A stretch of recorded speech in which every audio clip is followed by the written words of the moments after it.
quiero dar paso al que él mismo se denomina el telonero oficial de Futuro Singular, que es Ignacio Aizpún. Él es director general de ATAM, para el que pido ya un aplauso. Adelante.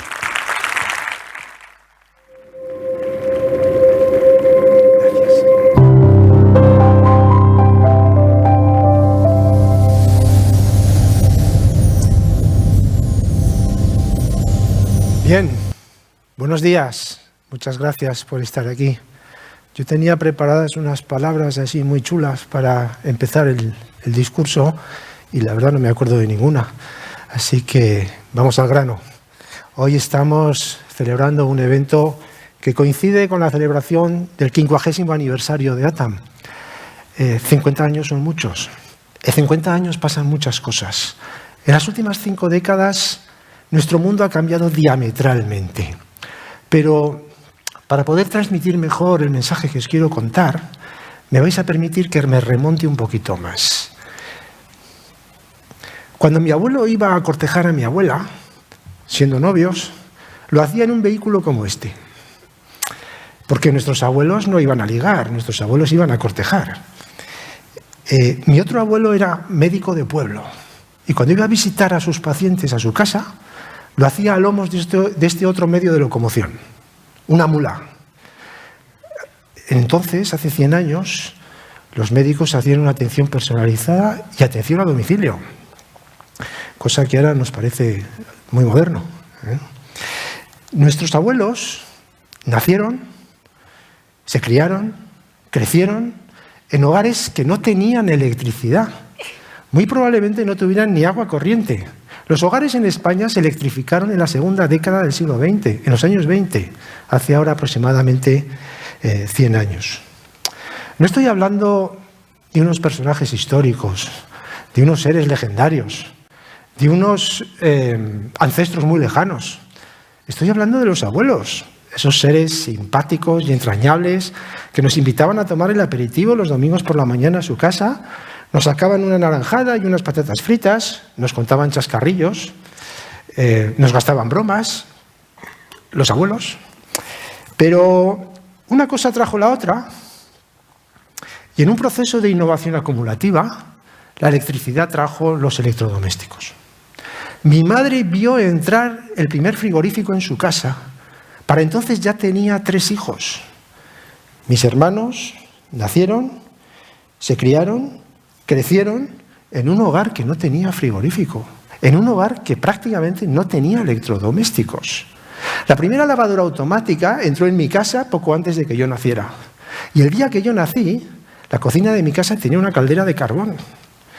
No estamos hablando de un personaje histórico, de un ser legendario, de un ancestro muy lejano. Estamos hablando de un tipo joven, contemporáneo. Pero la revolución industrial nos trajo muchas más cosas. Nos trajo la mecanización del campo, la producción industrial de alimentos, los pesticidas, los fertilizantes, todo el desarrollo de la industria química, nuevos materiales como el nylon, los plásticos, todos los derivados del petróleo que nos hicieron la vida mucho más fácil, los sistemas de climatización que mejoraron el confort de nuestras casas, todo el desarrollo de las infraestructuras de transporte, la industria del automóvil, las autopistas, la aviación, los aeropuertos, los ferrocarriles y la industria de la comunicación, la radio, la televisión, el teléfono, muy importante el teléfono. ¿Y en medicina? En medicina tuvimos un desarrollo formidable de toda la industria farmacéutica. Los antibióticos y los antisépticos nos ayudaron a combatir las infecciones. Los analgésicos nos ayudaron a combatir el dolor. La anestesia, la cirugía, las vacunas, muy importantes las vacunas. Nuestra salud mejoró de una manera impresionante. Redujimos la mortalidad infantil de una manera radical y nuestra esperanza de vida se duplicó. A principios del siglo XX, la esperanza de vida de un niño que naciera en Europa era de poco más de 35 años, no llegaba a los 40 años. Teníamos prácticamente la misma esperanza de vida que los cazadores-recolectores. A finales del siglo XX, la esperanza de vida estaba en torno a los 80 años. Habíamos duplicado la esperanza de vida en menos de un siglo. Eso multiplicó la población. Cuando nació Atam en 1973, había sobre la Tierra 3.900 millones de seres humanos. Hoy somos más de 8.000 millones los seres humanos que poblamos el planeta. Hemos duplicado la población mundial en menos de 50 años. Pero, bueno, mis abuelos, antes de morir, los que viajaban a lomos de una mula, viajaron en un vehículo como este. Es impresionante cómo la revolución industrial transformó nuestro mundo en menos de lo que dura una vida humana. Pero una revolución técnica nos trae también más cosas, porque el progreso técnico, una innovación tecnológica, nos trae nuevas formas de producir. Y nuevas formas de producir dan lugar a una nueva experiencia social. Y una nueva experiencia social se traduce en cambios en nuestro estilo de vida. Y los cambios en nuestro estilo de vida, al final, nos traen también cambios en la cultura y en el arte. Esto que vemos aquí es una hilera de viviendas racionalistas de la primera mitad del siglo XX. Nada mejor que la arquitectura para entender cómo cambia nuestra cultura y cómo cambia nuestra visión del mundo. Porque la arquitectura reúne lo técnico, lo funcional y lo estético. Estas viviendas racionalistas tienen unas fachadas desnudas, desprovistas de los típicos ornamentos propios de la arquitectura tradicional. Son unas fachadas minimalistas, son unas fachadas funcionalistas. Pero a pesar de esa simplicidad, la arquitectura racionalista es una arquitectura que tiene alma, porque es una arquitectura que refleja el espíritu de una época, la era del industrialismo. Es una arquitectura que nos transmite valores como la eficacia, la eficiencia, el orden, la regularidad, la racionalidad. Conforme avanzó el siglo, fueron apareciendo nuevas evoluciones como el expresionismo o el brutalismo. Con el brutalismo, la estructura de hormigón se proyecta al exterior y configura la fachada. Esta arquitectura nos transmite valores como la solidez, la solvencia, la seguridad, el orden, la racionalidad. Pero coincidiendo con el nacimiento de Atam, allá por los años 70, surge una nueva arquitectura.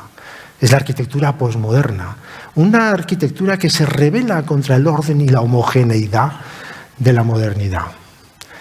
Los arquitectos introducen notas de color en las fachadas. Algunos arquitectos también introducen planos oblicuos para, de alguna manera, manifestar su oposición al orden y la regularidad de los planos verticales y horizontales.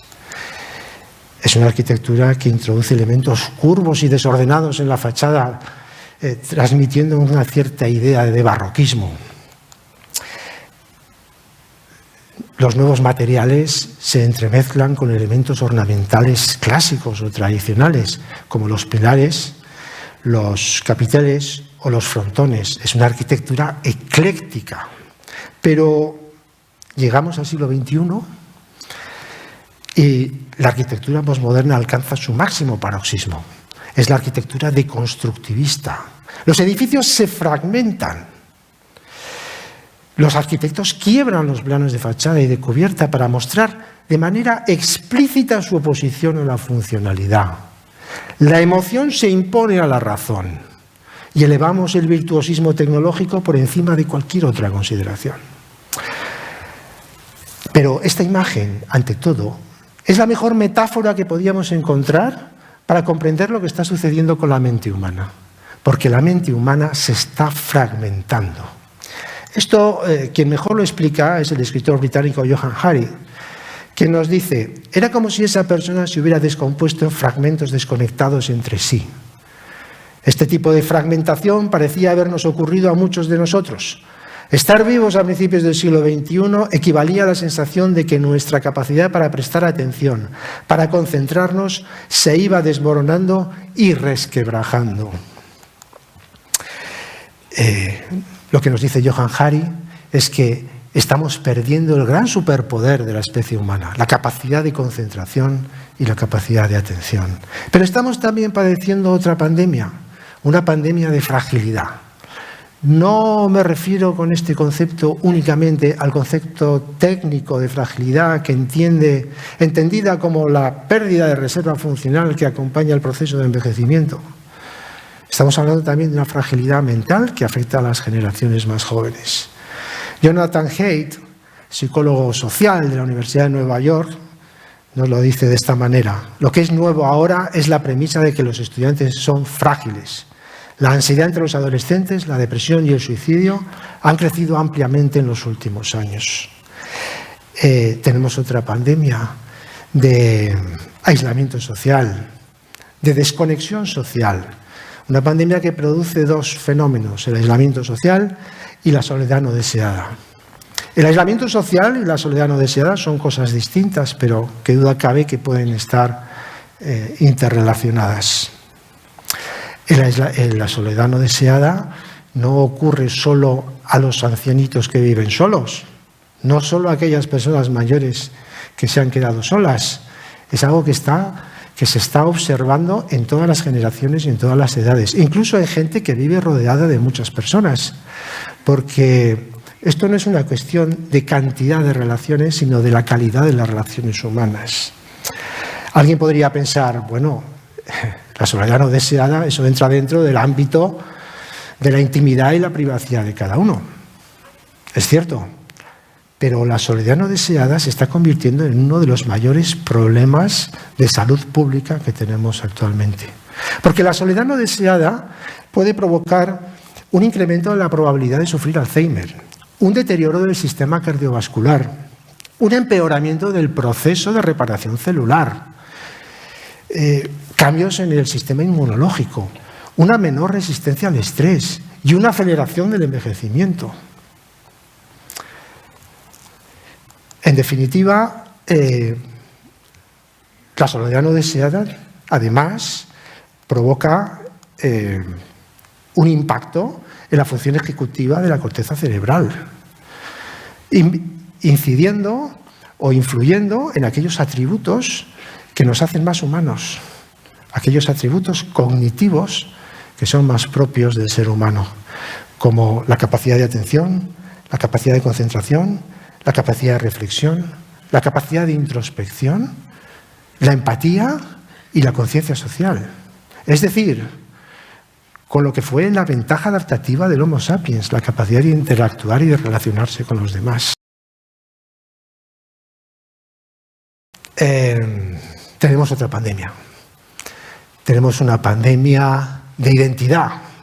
Yo no sé qué pasa, que ahora todo el mundo tiene una crisis de identidad.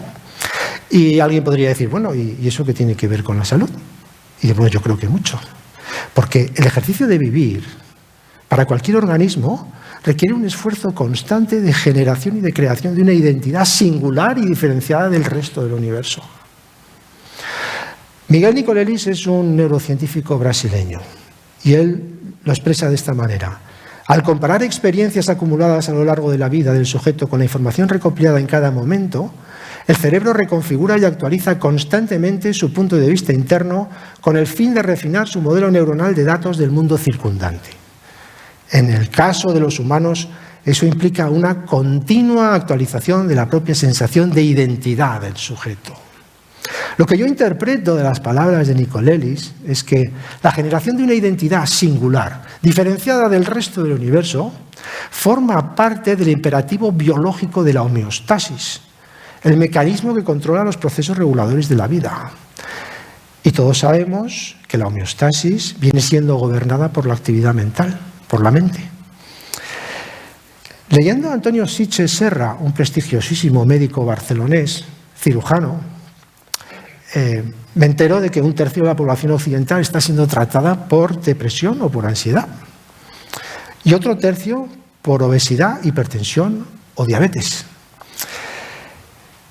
Recientemente, algunos de nuestros amigos de ATA nos trasladaban información de que en 2023 las bajas laborales producidas por causas mentales se están incrementando más de un 20% con relación a 2022.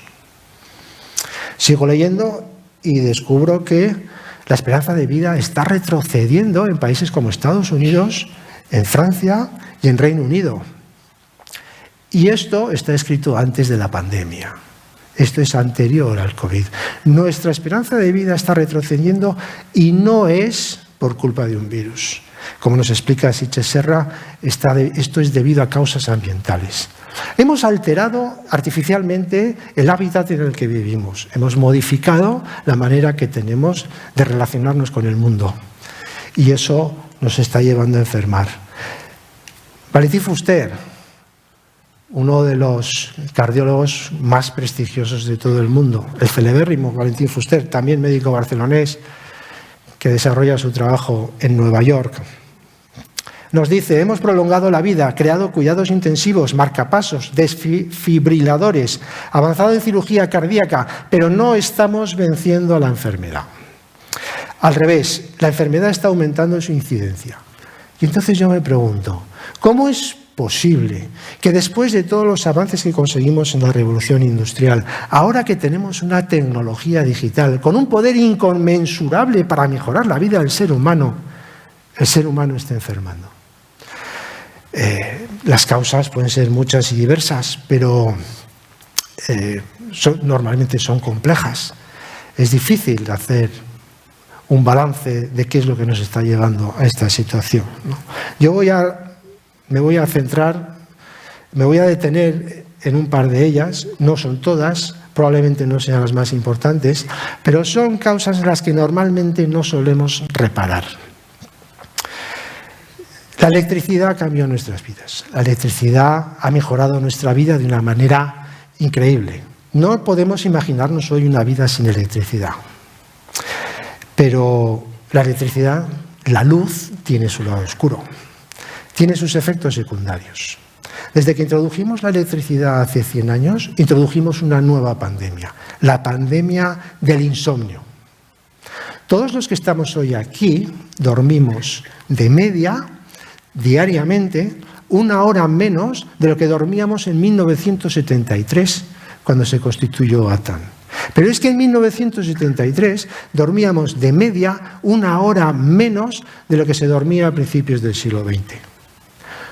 Los que estamos aquí hoy dormimos diariamente de media 2 horas menos de lo que dormían nuestros abuelos.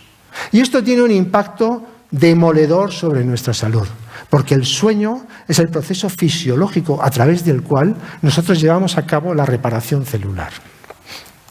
El filósofo surcoreano Byung-Chul Han, espero haberlo pronunciado bien, es profesor de la Universidad de Berlín y es uno de los filósofos más leídos de todos los filósofos contemporáneos.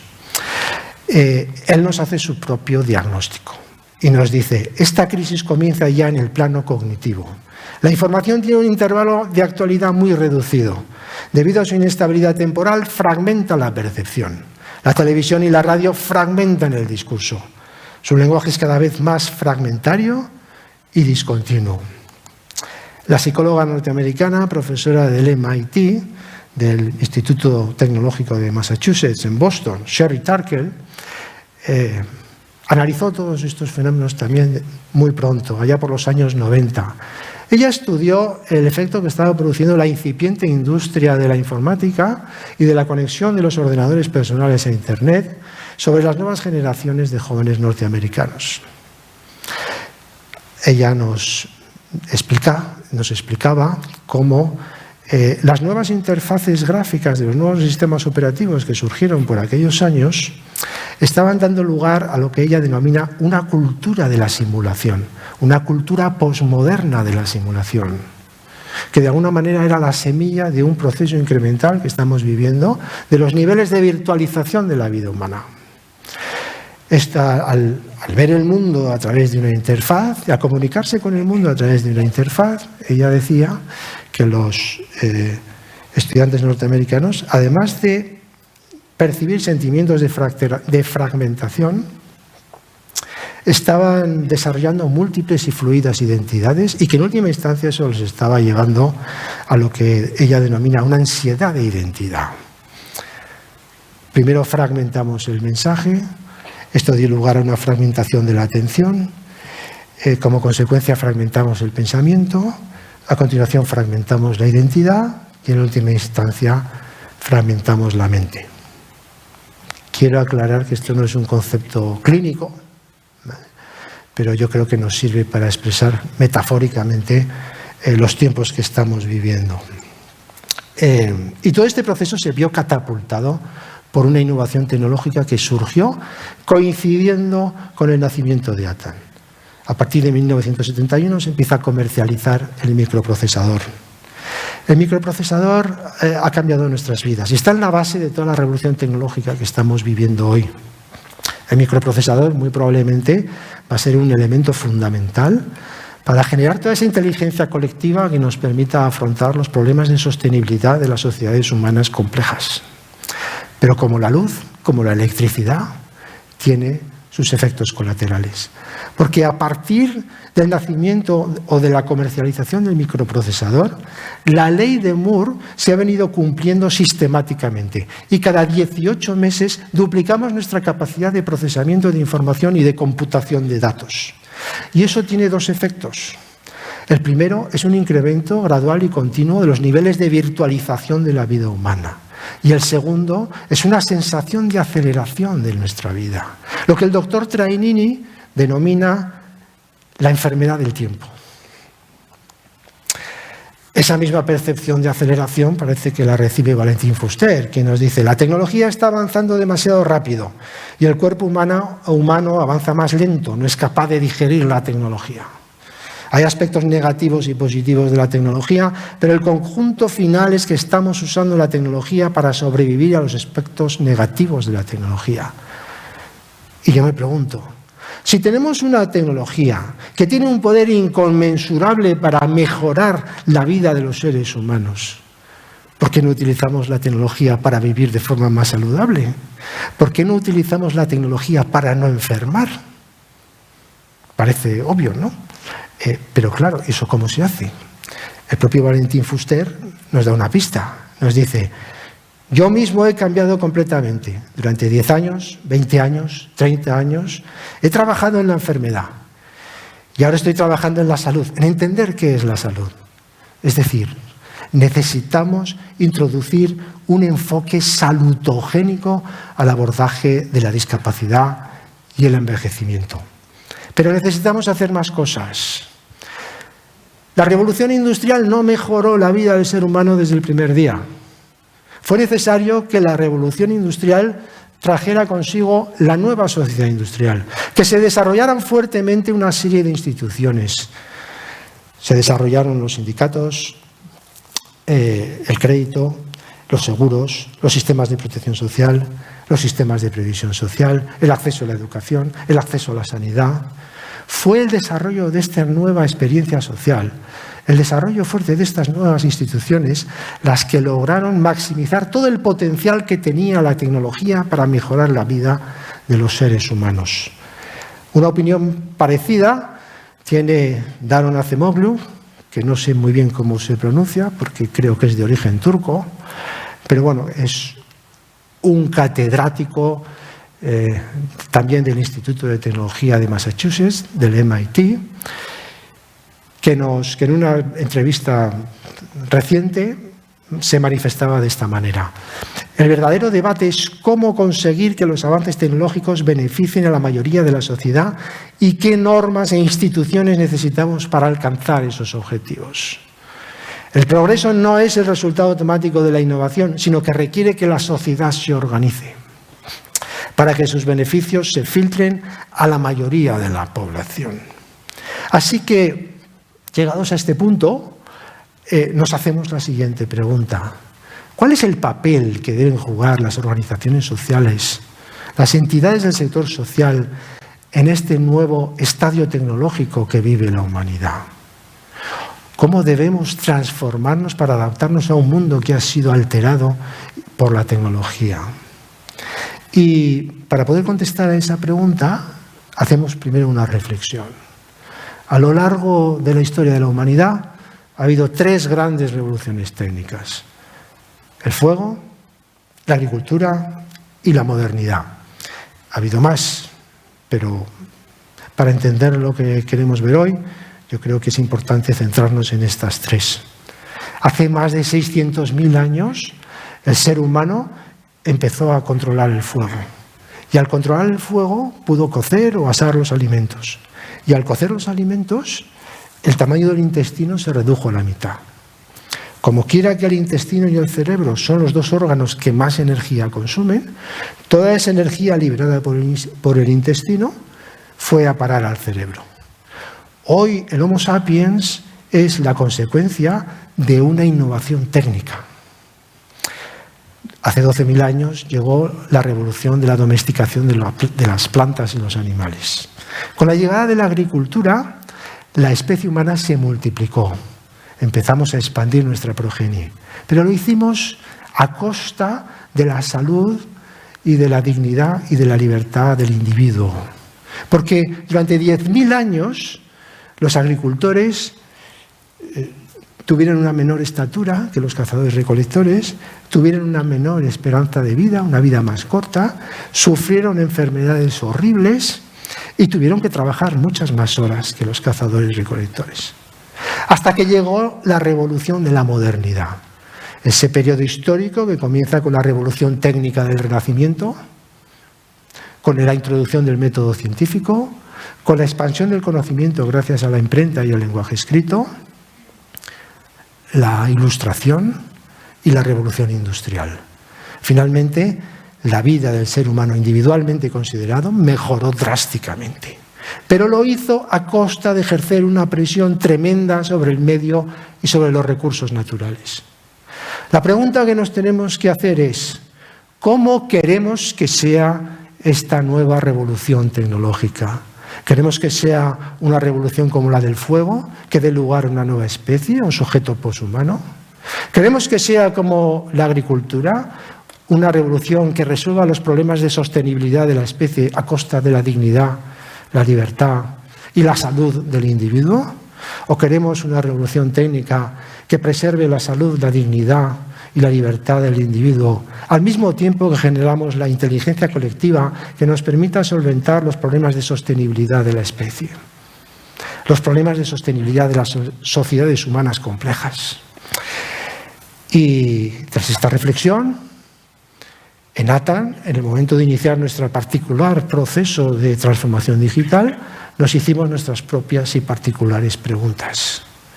Y nos dijimos, ¿cómo podemos diseñar, desarrollar, desplegar e implementar una logística operacional de servicios y apoyos y ayudas a la autonomía personal, al cuidado de la salud de las personas con discapacidad y las personas mayores, fuertemente sustentada por tecnología digital, que nos permita introducir un enfoque salutogénico al abordaje de la discapacidad y el envejecimiento? ¿Cómo podemos diseñar, desarrollar, desplegar e implementar una logística operacional de servicios y soluciones de apoyo a la autonomía personal y al cuidado de la salud de las personas mayores y de las personas con discapacidad, fuertemente sustentado por tecnología digital, que nos permita incidir en los factores causales que determinan la salud de una persona? ¿Cómo podemos diseñar, desarrollar, desplegar e implementar una logística operacional de servicios y soluciones de apoyo a la autonomía personal y al cuidado de la salud de las personas con discapacidad y las personas mayores, fuertemente sustentado por tecnología digital, que permita a estas personas vivir conforme a sus propias preferencias, integrados en la comunidad, conforme al principio de vida independiente, garantizando su seguridad, su salud y su interacción social, al tiempo que preservamos su integridad física, moral e informacional? Sobre todos estos asuntos vamos a hablar a lo largo del día de hoy. Sobre estos asuntos y muchos más, de la mano de algunos de los mayores expertos a nivel mundial. No os lo perdáis, yo solo soy el telonero. Lo mejor viene a lo largo del día. Gracias.